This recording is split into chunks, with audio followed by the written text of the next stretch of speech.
Hi everyone, welcome to Balu IQ online classes. ఈ వీడియోలో మనం డిస్కస్ చేయబోయే టాపిక్ ఏంటండి అంటే ఆంధ్రప్రదేశ్ హిస్టరీకి సంబంధించి కొన్ని ఇంపార్టెంట్ ఎంసీక్యూస్ని డిస్కస్ చేసుకుందామండి. సో మనందరికీ తెలుసును ఆంధ్రప్రదేశ్ హిస్టరీ అనేది గ్రూప్ 2 మెయిన్స్ ఎగ్జామినేషన్లో 75 మార్కులకు పేపర్ అనమాట యాక్చువల్లీ. సో పేపర్ 1లో ఇండియన్ పాలిటీ ఏపీ హిస్టరీ ఉంటుంది 150 మార్క్స్కి, అందులో 75 మార్కులు మనకి ఏపీ హిస్టరీ ఉంటుంది అనమాట యాక్చువల్లీ. అయితే ప్రతిరోజు కూడా మనం ఏపీ హిస్టరీకి సంబంధించి చాలా ఇంపార్టెంట్ ఎంసీక్యూస్ని డిస్కస్ చేయడం జరుగుతుందండి. మీకు కనుక పూర్తిగా 5 యూనిట్లకు సంబంధించిన థియరీ క్లాసెస్ కావాలనుకుంటే మన బాలు ఐక్యూ యాప్ని డౌన్లోడ్ చేసుకోండి. మీకు జస్ట్ 199 రూపీస్కి full fledged video content plus material provide చేస్తున్నాను. అలాగే 99 రూపీస్కి కనుక కావాలనుకుంటే టెస్ట్ సిరీస్ ఉంటుంది, మీకు AP history test series plus bit bank అనమాట, టాపిక్ వైజ్ బిడ్ బ్యాంక్ మీకు అందుబాటులో ఉంటుంది. ఇది ఒకటే కాదు, Indian polity bit bank plus test series 99 రూపీసే, Indian economy plus bit bank మీకు test series and bit bank కలిపి కూడా 99. అందులో అయితే కరెంట్ డేటా కూడా అప్లోడ్ చేయడం జరుగుతుంది. సైన్స్ అండ్ టెక్నాలజీ అయితే 99 రూపీస్కి ఓన్లీ బిడ్ బ్యాంక్ నేను స్టార్ట్ చేయడం జరిగిందండి, current science and technology bid bank అది. అలా కాకుండా మీకు కనుక అన్ని థియరిటికల్ క్లాసెస్ కావాలనుకుంటే మీకు హిస్టరీ పాలిటీ కలిపి అయితే 299, హిస్టరీ పాలిటీ ఎకానమీ అయితే 399 అలా ఉన్నాయి. ఏపీ హిస్టరీ పాలిటీ అయితే 399 కోర్స్ ఉందన్నమాట. చాలా మీకు రీజనబుల్ ప్రైసెస్లో మంచి క్వాలిటీ కంటెంట్ అయితే ప్రొవైడ్ చేయడం జరుగుతుంది. మన యాప్ని డౌన్లోడ్ చేసుకుంటే మీకు అన్ని క్లాసెస్ కూడా మీకు అందుబాటులో ఉంటాయి. మరి ఫస్ట్ క్వశ్చన్ చూద్దాం. మద్రాస్ మహాజనసభ యొక్క మొదటి అధ్యక్షులు ఎవరంట? మద్రాస్ మహాజనసభ యొక్క ఫస్ట్ ప్రెసిడెంట్ ఎవరంట? ఆప్షన్స్ చూద్దాం. సుబ్రహ్మణ్యం అయ్యర్, రంగయ్య నాయుడు, పార్థసారథి నాయుడు, ఆనందాచార్యులు అండి. ఆన్సర్ వచ్చేసి మనకి రంగయ్య నాయుడు. వాస్తవానికి మద్రాస్ మహాజనసభ అనేది 1884లో స్టార్ట్ అయిందండి. భారత జాతీయ కాంగ్రెస్ స్టార్ట్ అవ్వడానికి 1 year ముందు ప్రారంభమైంది అనమాట యాక్చువల్లీ. ఓకేనా? మరి ఇక్కడ చూసినట్లయితే మద్రాస్ మహాజనసభ అనేది 1884 మే 16వ తేదీన సుబ్రహ్మణ్యం అయ్యరు, అలాగే ఆనందాచార్యులు, రంగయ్య నాయుడు, వీరరాఘవాచార్యులు వీళ్ళంతా కలిపి స్టార్ట్ చేశారు మెడ్రాస్లో. మరి సుబ్రహ్మణ్యం అయ్యర్ ఎవరండి అంటే మనకి హిందూ న్యూస్ పేపర్ మనకి ఏదైతే ఇప్పుడు మనకు వస్తుంది కదండి, ఆ హిందూ న్యూస్ పేపరు, అలాగే స్వదేశీ మిత్రన్ అంటే హిందూ న్యూస్ పేపర్ తలక దాంట్లోంచి బయటకు వస్తారు, మేనేజ్మెంట్లోంచి బయటకు వచ్చి అతను స్వదేశీ మిత్రన్ అని ఒక తమిళ న్యూస్ పేపర్ ప్రారంభిస్తారు తర్వాత కాలంలో. ఓకేనా? అలాగే మనం తీసుకుంటే అనిబిసెంట్ గారితో కలిపి మనకి హోమ్ రూల్ లీగ్ ఉద్యమంలో కూడా పార్టిసిపేట్ చేసిన వ్యక్తి మనకి సుబ్రహ్మణ్యం అయ్యర్ అనమాట. ఇతను దక్షిణ భారతదేశ కురువృద్ధుడు లేదా ఓకేనండి grand old man of south India అని కూడా పిలుస్తారు సుబ్రహ్మణ్యం అయ్యర్ని. మరి ఈయన వన్ ఆఫ్ ద ఫౌండర్స్ అనమాట యాక్చువల్లీ. మరి దీని యొక్క మొదటి అధ్యక్షులు మద్రాసు మహాజనసభకు ఎవరంటే మనకి రంగయ్య నాయుడు అండి యాక్చువల్లీ. కార్యదర్శులు తీసుకుంటే ఆనందాచార్యులు, మరి సుబ్రహ్మణ్యం అయ్యర్ వీళ్ళు. మరి ఈ సంస్థ ప్రధానంగా జాతీయ ఉద్యమంలో పార్టిసిపేట్ చేస్తుంది, అంటే నేషనల్ మూవ్మెంట్లో పార్టిసిపేట్ చేస్తుంది అనమాట ఈ ఆర్గనైజేషను. మరి ఈ సభ భారత రాజ్య కార్యదర్శికి 84-85లో 2 విజ్ఞాన పత్రాలు ఇచ్చిందనమాట. అంటే ఎవరైతే భారత రాజ్య కార్యదర్శి అంటే ఎవరండి అక్కడ మనకి సెక్రటరీ ఆఫ్ ద స్టేట్ అనమాట. అంటే భారతదేశంలో వైస్రాయ్స్ యొక్క పరిపాలన స్టార్ట్ అయిన తర్వాత సెక్రటరీ ఆఫ్ ద స్టేట్ అనేది నియమించారు. అంటే భారతదేశం అనేటటువంటి ఒక రాజ్యానికి ఒక సెక్రటరీని బ్రిటిష్ వాళ్ళు అనమాట నియమించారండి. ఆ టైంలో వీళ్ళనమాట కొన్ని విజ్ఞాన పత్రాలు అంటే రిక్వెస్ట్ లెటర్స్ ఇచ్చారనమాట. అవి అందులో ఏంటంటే ఒకటి ఇండియన్ సివిల్ సర్వీసెస్ ఎవరైతే ప్రిపేర్ అవుతున్నారో వాళ్ళ యొక్క వయో పరిమితిని పెంచాలని ఒకటి అడిగారు వీళ్ళు. నెక్స్ట్ ఇండియా మరి ఇంగ్లాండ్లో ఒకేసారి ICS exams, ICS Indian civil services అండి, మనకి ఇండియన్ అడ్మినిస్ట్రేషన్ సర్వీస్గా 1947లో చేంజ్ చేశారనమాట యాక్చువల్లీ. సో ఈ 2 విజ్ఞాన పత్రాలు 1884లో ఏర్పాటైనటువంటి మద్రాస్ మహాజనసభ అయితే అడగడం జరిగింది. చాలా ఇంపార్టెంట్ ఇది యాక్చువల్లీ. రైట్, నెక్స్ట్ చూద్దామండి. అభినవ దండి అనే పేరు కలిగినటువంటి సాహితీవేత్త ఎవరు? ఓకేనండి, అభినవ దండి. ఎందుకంటే దండి ఆల్రెడీ ఉన్నారు, మనకి దశకుమార్ చరిత్ర రాయడం జరిగింది అతను. మరి అభినవ దండి ఎవరిని అంటే చూద్దాం. నన్నయ్య, తిక్కన, ఎర్రపరగడ, కేతన అండి. కేతనని అభినవ దండి అంటారు. ఎందుకో చూద్దాం మనం. చూడండి, కేతన ఎవరంటే ఇతను తిక్కన యొక్క శిష్యుడు అండి యాక్చువల్లీ. ఓకే, ఇతను కూడా దశకుమార్ చరిత్ర రాయడం జరిగిందనమాట. అంటే దాన్ని మళ్ళీ రాశారు అతను ఎవరు, ఏదైతే మనకి దశకుమార్ చరిత్ర రాసినటువంటి దండి ఉన్నారో ఆ పుస్తకాన్ని మళ్ళీ రాయడం జరిగిందనమాట. రాసి తెక్కనికి అంకితం ఇచ్చారనమాట యాక్చువల్లీ. అప్పుడు తెక్కన ఏం చేస్తారంటే ఇతనికి అభినవ దండి అనే బిరుదు ఇచ్చాడు. అభినవ అంటే న్యూ అని అర్థం, మోడర్న్ అని అర్థం అనమాట యాక్చువల్లీ. మోడర్న్ దండి అంటారు అనమాట.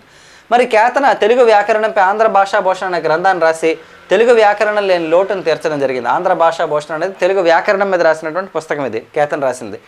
కేతన తెలుగులో తొలి న్యాయశాస్త్ర గ్రంథమైనటువంటి విజ్ఞానేశ్వరి అని కూడా రచించడం జరిగిందండి.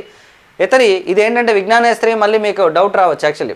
ఓకే, ఇదేంటంటే విజ్ఞానేశ్వరుడు సంస్కృతంలో రాసినటువంటి మితాక్షరి యొక్క తెలుగు అనువాదం ఇది. విజ్ఞానేశ్వరి అనేది ఓకే విజ్ఞానేశ్వరుడు రాసినటువంటి మితాక్షరి పుస్తకం ఉంటుంది కదా సాంస్క్రిట్లో, దాన్ని అనమాట తెలుగులో అయినా అనువాదం చేశారు. అలాగే యాజ్ఞవల్క్య స్మృతి ఆధారంగా విజ్ఞానేశ్వరుడు రచించాడు. ఓకే, ఇది మనందరికీ తెలిసిందే. యాజ్ఞవల్క్య స్మృతి ఆధారంగా ఓకే విజ్ఞానేశ్వరుడు అనమాట ఈ మితాక్షరి పుస్తకం రాశాడు. ఈ మితాక్షరిని అనమాట ఈ తెలుగులో విజ్ఞానేశ్వరి పేరుతో కేతన్ రాశాడు. కేతన్ని అభినవ దండి అంటారు. ఇతను తిక్కన యొక్క శిష్యుడు అనమాట. తిక్కనే అతనికి ఏంటంటే ఆయన రచించినటువంటి దశకుమార్ చరిత్ర కోసం బిరుదు ఇవ్వడం జరిగింది. ఇది కూడా ఇంపార్టెంట్, ఇదివరకు మన ప్రీవియస్లో ఎగ్జామ్స్లో కూడా అడగడం జరిగింది ఇది.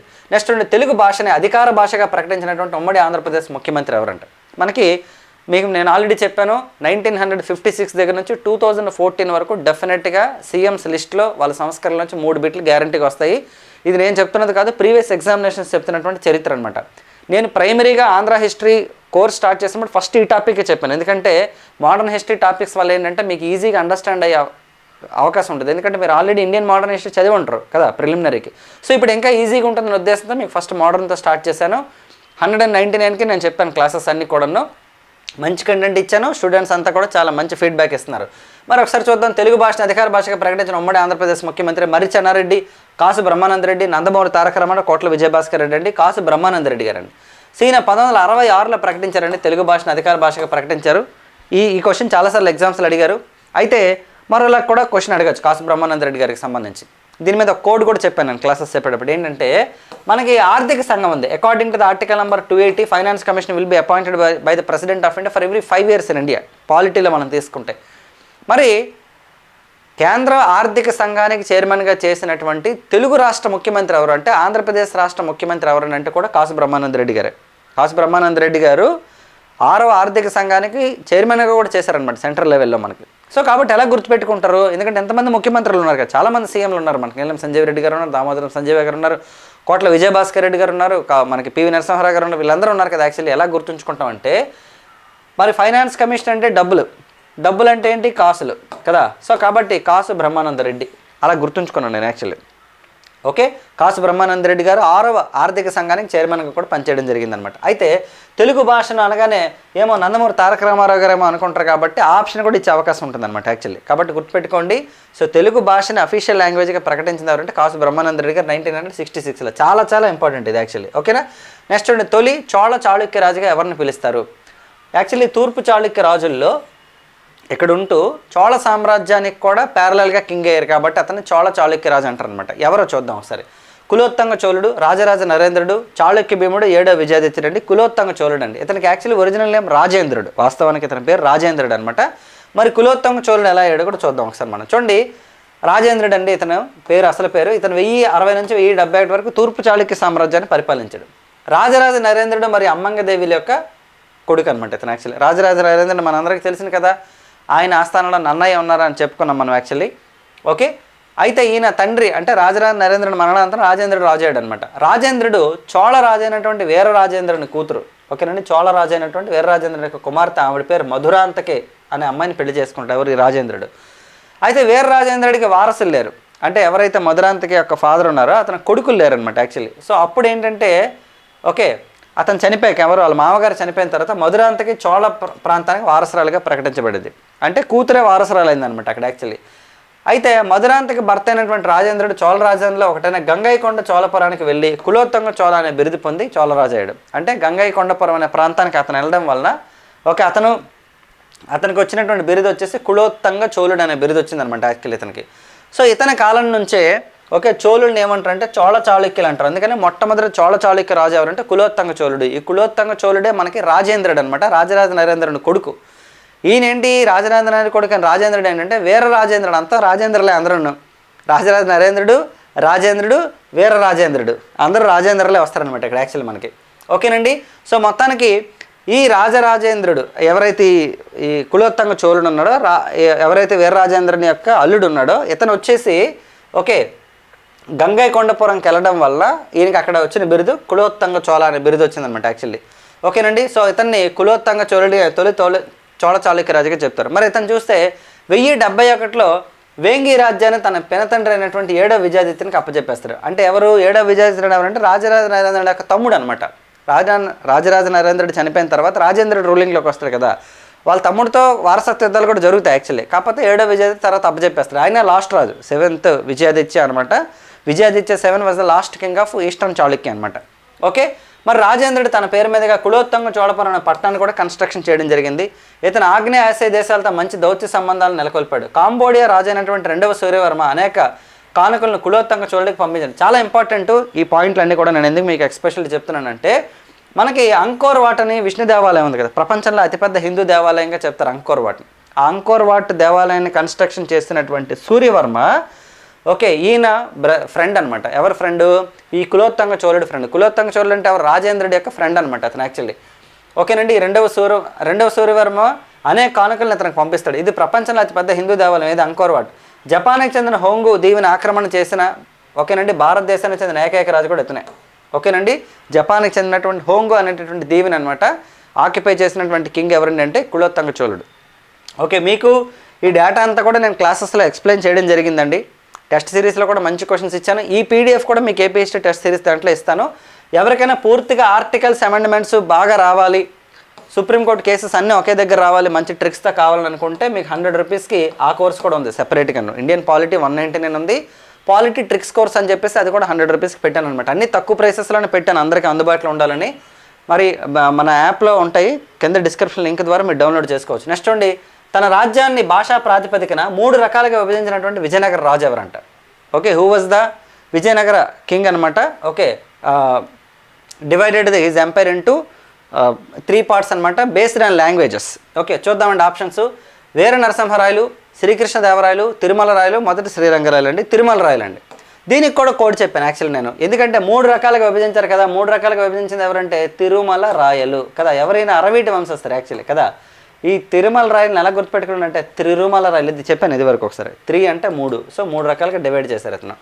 ఓకేనండి, ఒకసారి చూద్దాం మనం.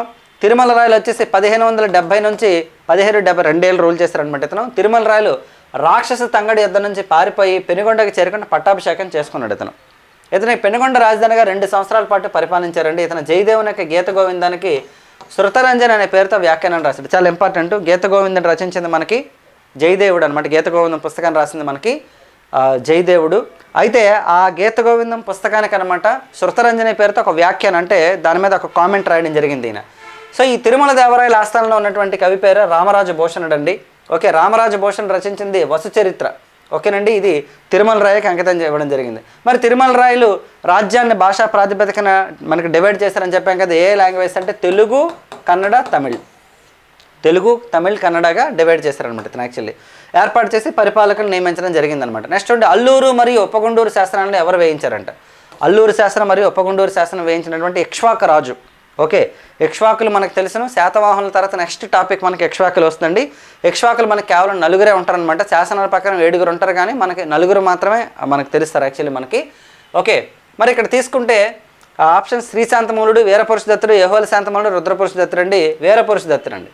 ఇన్ఫ్యాక్ట్ ఏంటంటే ఈ వీరపురుషదత్తుడిని మనకి ఇక్ష్వాకుల్లో గొప్ప రాజుగా చెప్తారు. అలాగే దక్షిణ భారతదేశంలో అశోకుడిలా చెప్తారు అతన్ని.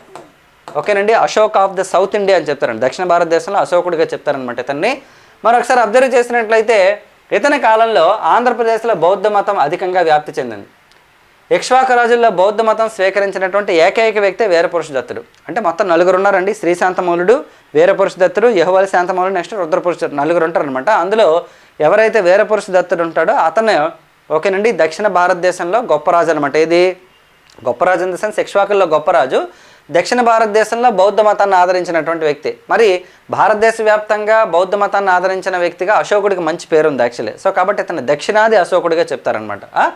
ఆంధ్ర బౌద్ధ మత చరిత్రలో వీరపురుషదత్తుని యొక్క పరిపాలనా కాలాన్ని స్వర్ణయుగంగా చెప్తారండి. అంటే గోల్డెన్ ఎరా అనమాట బౌద్ధానికి సంబంధించి. ఏపీలో అయితే ఇతని కాలమే. ఇతని బిరుదులు మహారాజు, దక్షిణాది అశోకుడు, శ్రీ పర్వతాధిపతి. ఇది గ్రూప్ 2లో కూడా ఇచ్చారు మనకి ప్రీవియస్గా. వీరపురుషదత్తుడు వేయించిన శాసనాలు తీసుకుంటే ఒకటి అల్లూరు శాసనం, ఉప్పగుండూరు శాసనం, నాగార్జునకొండ శాసనం, అమరావతి, జగ్గైపేట, నెక్స్ట్ ఫణిగిరి. ఫణిగిరి వచ్చేసి మనకు నల్గొండ దగ్గరలో ఉంటుంది. ఈ శాసనంలో వీరపురుషదత్తుడు 18 సంవత్సరాలు పరిపాలించినట్లు పేర్కొంటున్నారంట. వీరపురుషదత్తుని జగ్గైపేట అంటే మనకి కృష్ణా డిస్ట్రిక్ట్, ఇది విజయవాడ దగ్గర. నాగార్జునకొండ అయితే మనకి గుంటూరు ప్రాంతం. ఇది మహారాజు అని పేర్కొన్నారు నాగార్జునకొండ శాసనాల్లో.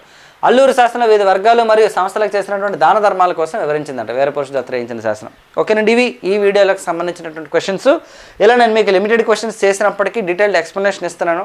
ఓకే, అంటే మీకు క్వశ్చన్ చిన్నది ఉన్నప్పటికి కూడాను దాని ఎక్స్ప్లెనేషన్ మాత్రం మీకు ఎక్కువ ఇస్తున్నాను. మనకి సామెత ఉంటుంది కదా, పెట్ట కొంచెం కోతగనం అన్నట్టు. క్వశ్చన్ చిన్నది ఉన్నప్పుడు కూడా దాని డీటెయిల్డ్ ఎక్స్ప్లెనేషన్ అవ్వడం మెయిన్ టార్గెట్ అనమాట. ఎందుకంటే ఒక చిన్న పాయింట్ తీసుకొని దాని సర్కిల్ మొత్తం ఎక్స్ప్లెయిన్ చేసినట్లయితే మీకు చదివేటప్పుడు చాలా సింపుల్గా ఉంటుందన్న ఉద్దేశంతో మనం ఇలా చేయడం జరుగుతుంది. నా ఎక్స్ప్లెనేషన్ నచ్చినట్లయితే వీడియోని లైక్ చేయండి, మీ ఫ్రెండ్స్తో షేర్ చేసుకోండి. బాలు యాప్ని డౌన్లోడ్ చేసుకోండి, మన ఛానల్ని సబ్స్క్రైబ్ చేసుకోండి. మీకు ఇది ఒక్కటే కాదు, ఏపీ హిస్టరీ, పాలిటీ, ఎకానమీ అన్నీ ఉన్నాయన్నమాట మన దాంట్లోని. ఓకేనండి. సో యాప్ డౌన్లోడ్ చేసుకోండి. కానిస్టేబుల్ ఎగ్జామ్స్కి ప్రిపేర్ అవుతున్నా అండ్ ఫర్దర్గా జాబ్ క్యాలెండర్ వస్తే దానికి ప్రిపేర్ అవ్వాలకైనా సరే మన యాప్ డెఫినెట్గా ఉపయోగపడుతుంది. మీరు చూడడమే కాకుండా మీ ఫ్రెండ్స్కి కూడా చెప్పండి. అప్పుడే మన ఛానల్కి మంచి రీచ్ వస్తుంది, ఎక్కువ మందికి తెలుస్తుంది, మనం ఇచ్చే కంటెంట్ అందరికీ ఉంటుందన్నమాట. ఓకే, సో మీరు ఏదైతే చేయండి అనమాట, మీకు వీలైతే ఫార్వర్డ్ చేయండి. డెఫినెట్గాను మన క్లాసెస్ ఖచ్చితంగా మీకు హెల్ప్ అవుతాయి. ఓకేనా? సో నెక్స్ట్ వీడియోలో మళ్ళీ కలుద్దాం. Thank you very much all of and wish you all the best.